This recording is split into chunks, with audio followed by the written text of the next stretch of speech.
Hampir tidak ada. Hampir tidak ada. Karenanya ketika umat Islam berada dalam dua pilihan, memilih untuk bahagia atau memilih untuk menangis, memilih bersedih, umat Islam, mayoritas umat Islam memilih untuk bahagia.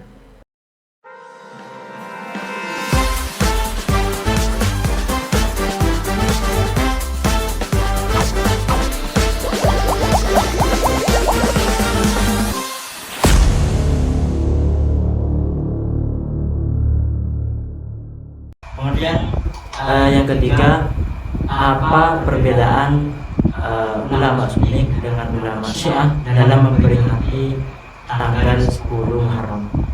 Seperti yang saya katakan tadi, kan ada kunci-kuncinya.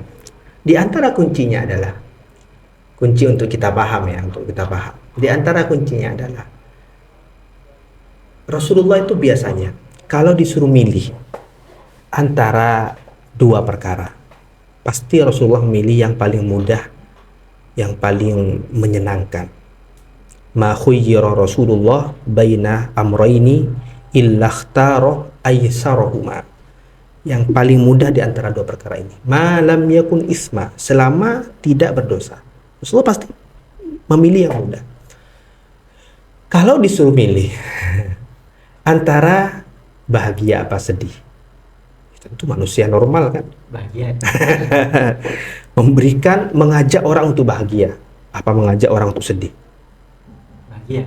Mengajak orang bahagia dong. Ajak orang bahagia, menyebarkan kebahagiaan itu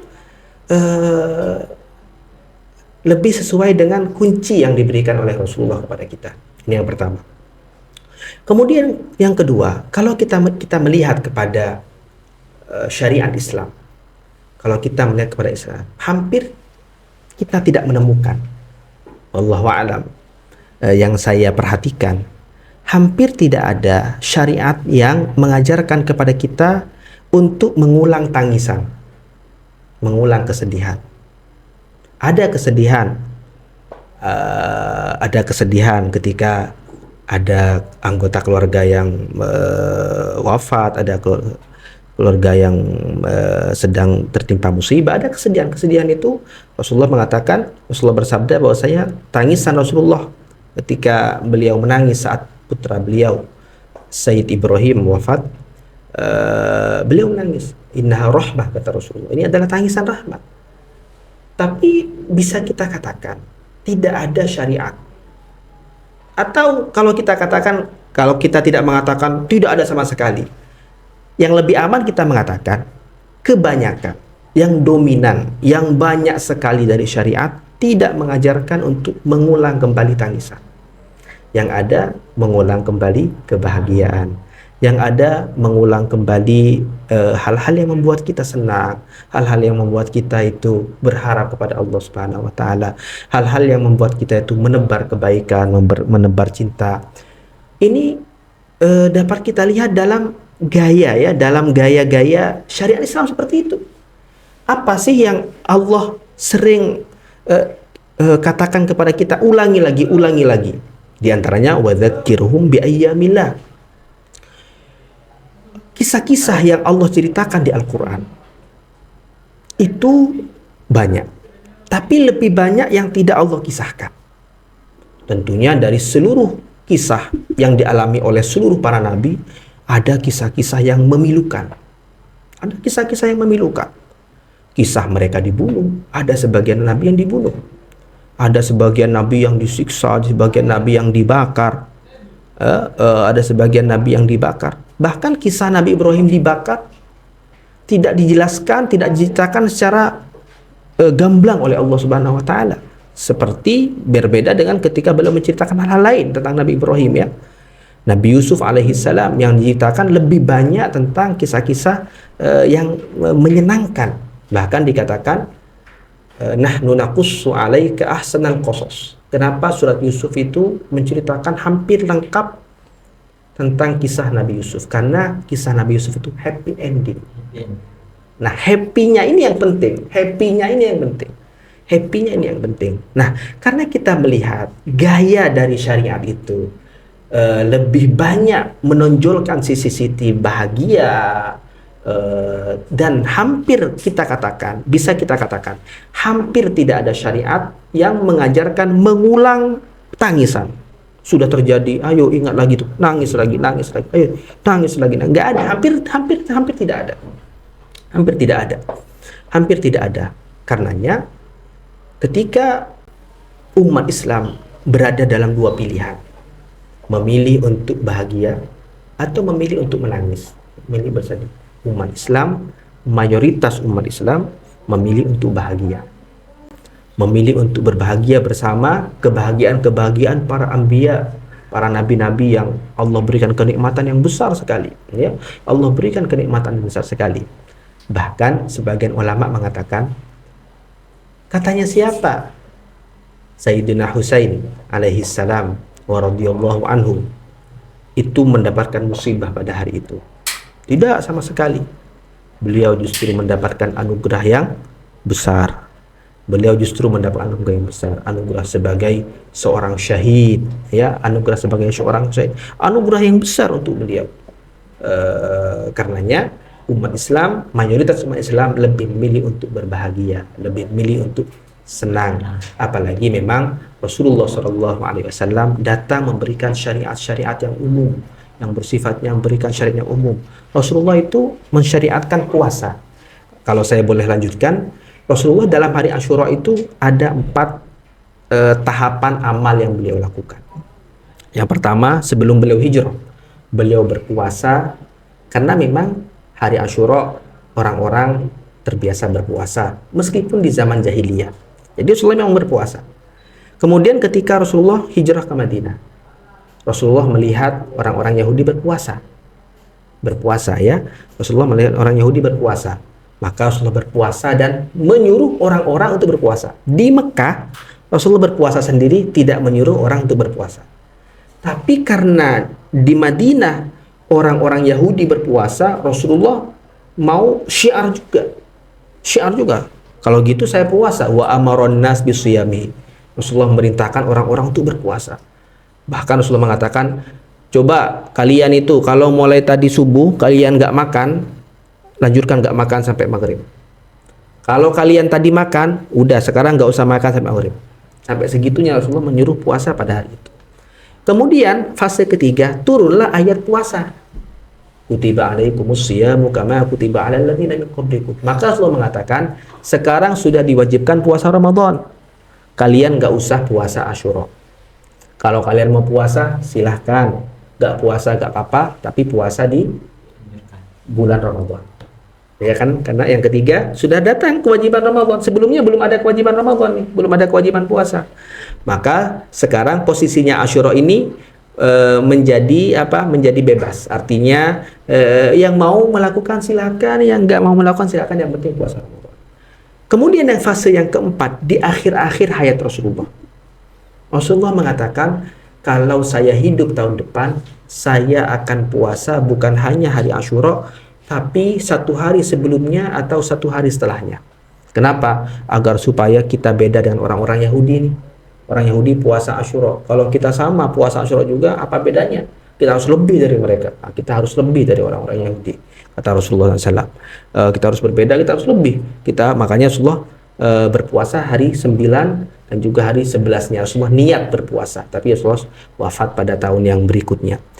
Ini Rasulullah selama hidupnya, selama hidup mulia beliau, selama hari Asyura berpuasa.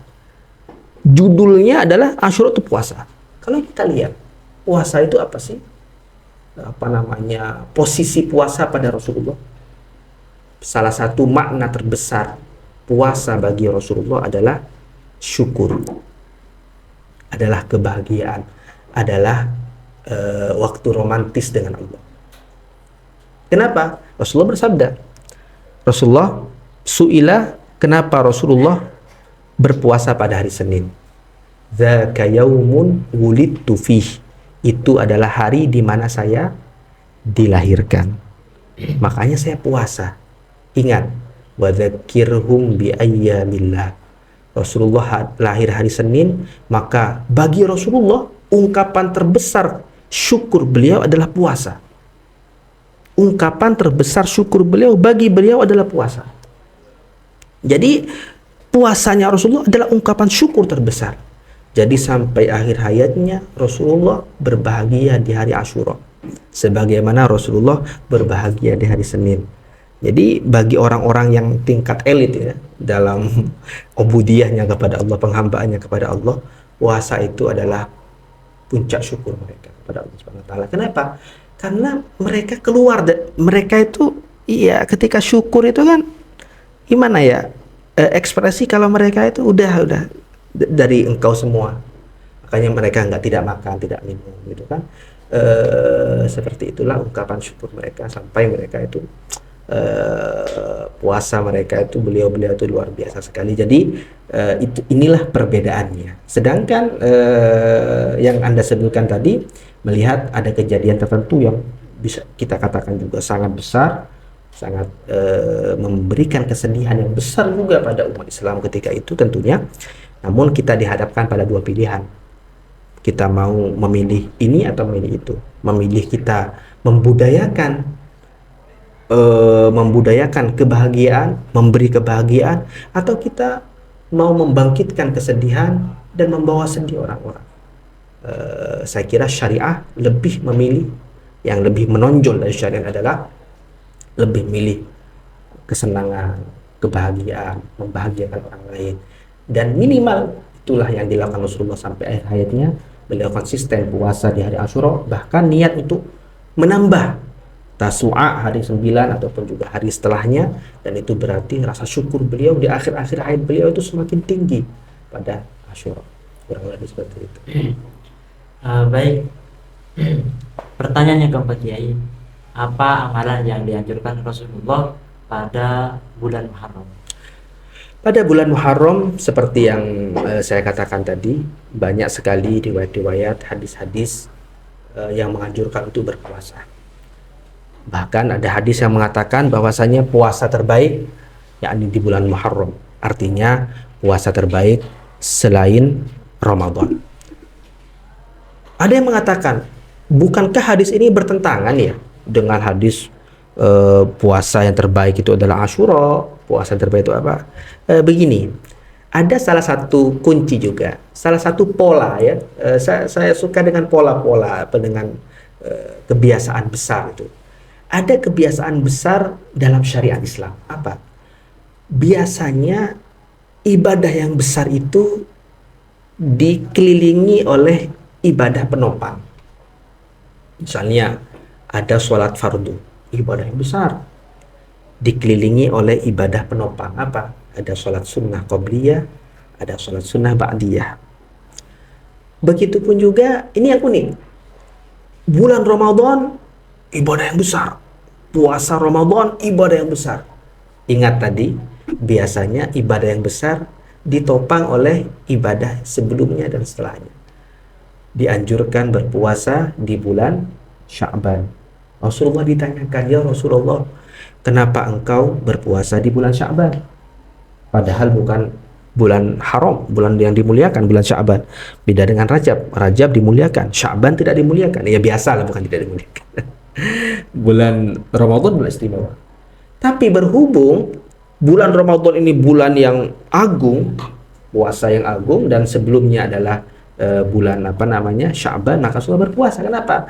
Ibadah yang agung dikelilingi oleh ibadah yang sebelumnya dan setelahnya, maka dianjurkan puasa hari di bulan Sya'ban, karena kata Rasulullah banyak orang yang lalai, makanya saya puasa. Begitupun juga setelah Ramadan ada bulan Syawal. Di bulan Syawal dianjurkan puasa sittah min Syawal, 6 hari setelah Syawal. Begitupun juga di haji. Haji itu ibadah yang agung. Maka sebelumnya ada ibadah. Apa ibadah sebelum haji? Yakni ada puasa bagi umat Islam yang lain selain haji, dan juga ada puasa setelah bulan haji, yakni bulan Muharram. Itu juga 10 hari yang mulia. Makanya ibadah yang pertama yang paling dianjurkan adalah ibadah berpuasa, dan dalam satu riwayat Rasulullah mengatakan bulan yang paling layak untuk kita berpuasa padanya selain bulan Ramadan adalah bulan Muharram. Selain itu kita juga dianjurkan untuk ibadah-ibadah yang lain. Ibadah-ibadah yang lain diantaranya adalah utamanya pada hari Asyura, ya, utamanya pada hari Asyura. Sebagian ulama menganjurkan kita sholat pada hari Asyura, menganjurkan untuk silaturahmi, menganjurkan untuk kita mandi pada hari Asyura, menganjurkan untuk memotong kuku pada hari Asyura.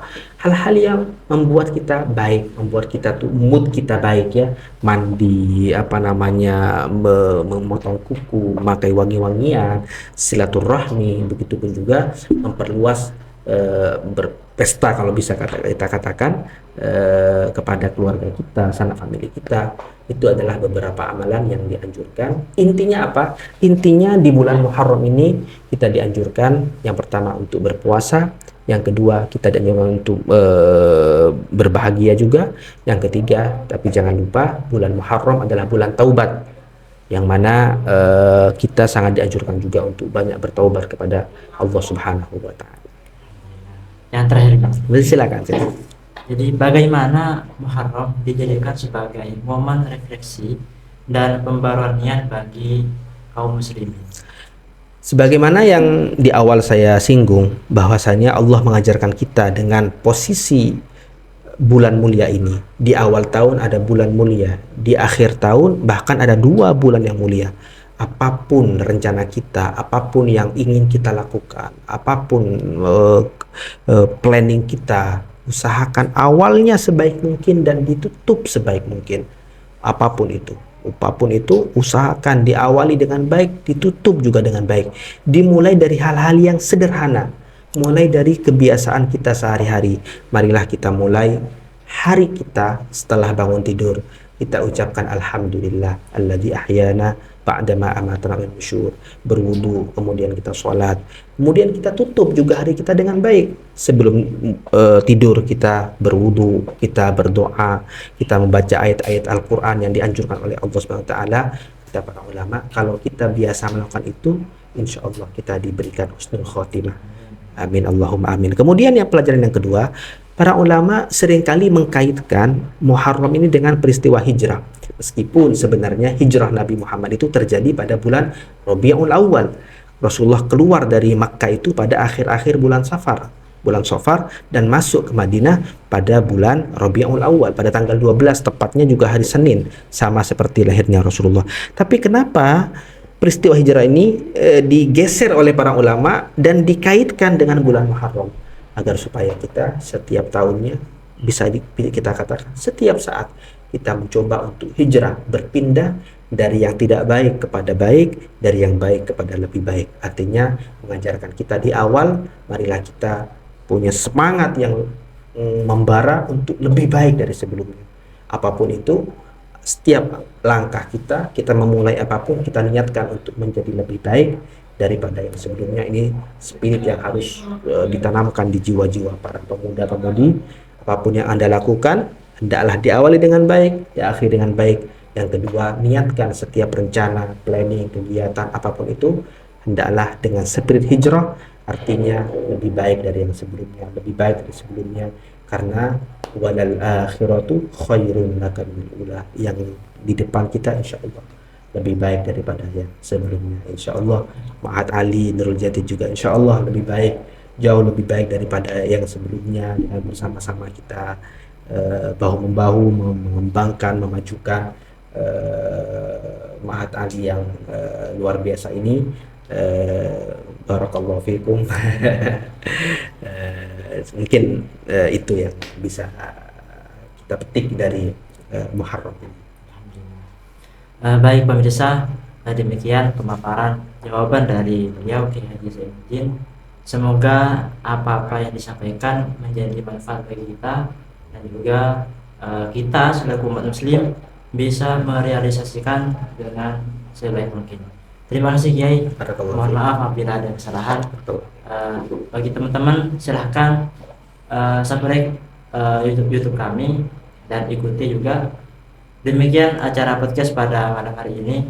Wassalamualaikum warahmatullahi taala wabarakatuh. Waalaikumsalam warahmatullahi wabarakatuh.